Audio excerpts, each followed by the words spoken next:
வெண்டைக்காய் மோர் குழம்பு வெயில் அதிகமாக இருக்குங்க. அதனால் இப்படி குழம்புகள் வச்சு சாஃப்டாக வெயிலுக்கு நன்றாக இருக்கும்.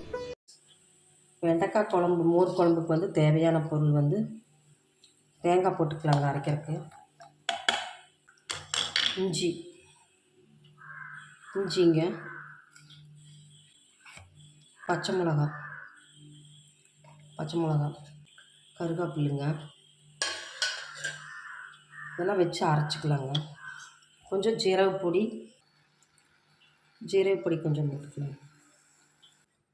துவரம் பருப்பு கொஞ்சம் போட்டுக்கலாங்க. கழுவிக்கலாங்க அது கொஞ்சம்.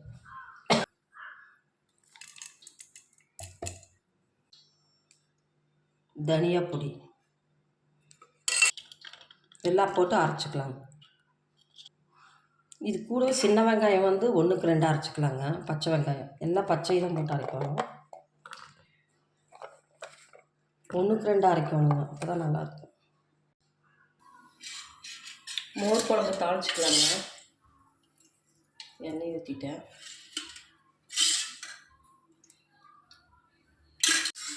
வெண்டைக்காய்க்கு வந்து கொஞ்சம் உண்டு ஊற்றணுங்க, அப்போ தான் நல்லாயிருக்கும். கடுகு போட்டுக்கலாம்.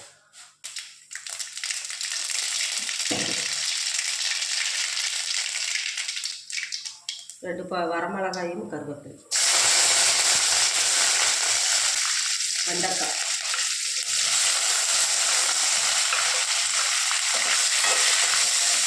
இது நல்லா வதங்கணும். கொஞ்சம் உப்பு போட்டுக்கலாங்க.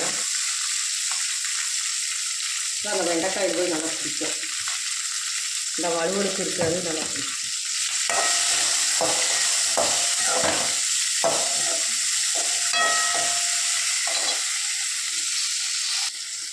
வெண்டைக்காய் நல்லா வதங்கிடுச்சுங்க.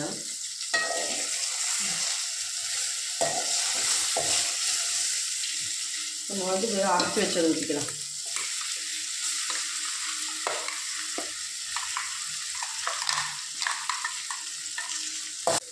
மஞ்சத்தூள் போட்டுக்கலாம்.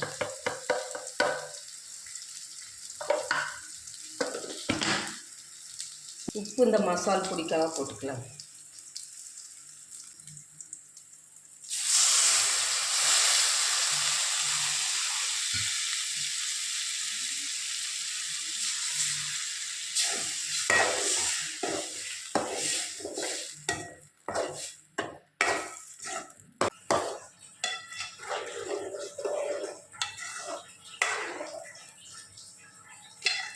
நல்லா கொதிக்கணுங்க தண்ணி ஊற்றி.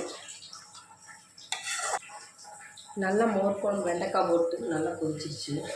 நல்லா டேஸ்ட்டாக இருக்கும். நல்லா கொதிச்சிச்சு. இன்னும் அடுப்பு ஆஃப் பண்ணிடுறேன்.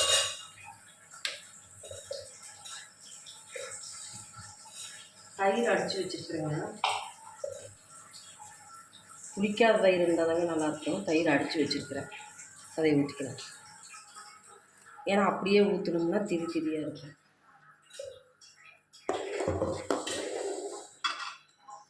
வெண்டைக்காய் மோர் குழம்பு ரெடி ஆயிடுச்சு.